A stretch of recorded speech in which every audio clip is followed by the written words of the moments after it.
এই যে কম দামে যারা খেতে চায় তারা তো হচ্ছে স্বল্প আয়ের মানুষ। তারা কিন্তু এত বেশি কোয়ালিটি কনসিয়াস না, তারা কোয়ান্টিটি চায়। তারা চায় সপ্তাহে একদিন গরুর মাংসটা যেন তাদের বাচ্চাদের পাত্রে উঠাই দিতে পারে। তো আমার মনে হয় যে এই জিনিসটা অ্যাচিভ করতে হলে আমাদেরকে ব্রিড নিয়ে চিন্তা করতেই হবে। বিকাশে কম খরচে ক্যাশ আউটের লিমিট বেড়ে 50,000, প্রিয় এজেন্টও 2টা। আসলে আমাদের সবচেয়ে বেশি এই মুহূর্তে যেটা প্রয়োজন দুইটা জিনিস, বলবো আমি তিনটা জিনিস। একটা হচ্ছে আমাদের জাত উন্নয়ন দরকার, এর কোনো বিকল্প নাই। আমাদের বাংলাদেশে যে দেশীয় জাতগুলো আছে 2 বছর বয়সে 120 কেজির বেশি মাংস উৎপাদন করতে সক্ষম না। কিন্তু আমরা একদম ক্লিয়ারলি বলতে চাই, বাংলাদেশে যদি ব্রয়লার মুরগি না আসতো তাহলে সাধারণ মানুষরা কি মুরগির মাংস খাইতে পারতো?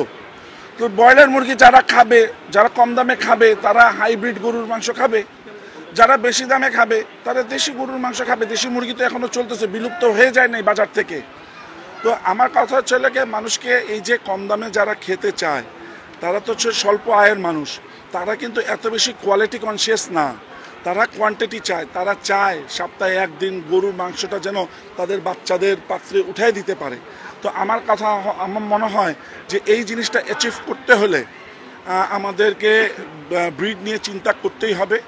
আমাদের দেশে এখন যে জাতগুলো আছে সেগুলা 12 কেজি 13 কেজি দানাদার খেয়ে 1 কেজি মাংস উৎপাদন করতে সক্ষম, অথচ বাহির বিশ্বে এমন অনেক জাত আছে যারা 5 কেজি 5.5 কেজি খেয়ে 1 কেজি মাংস উৎপাদন করতে সক্ষম। সুতরাং আমাদের মাংস উৎপাদন খরচ অনেক কমবে, তাহলে আমাদেরকে ওই ব্রিডগুলো আনতে দিতেই হবে। এছাড়া বাংলাদেশে মাংসের দাম কমানো সম্ভব না।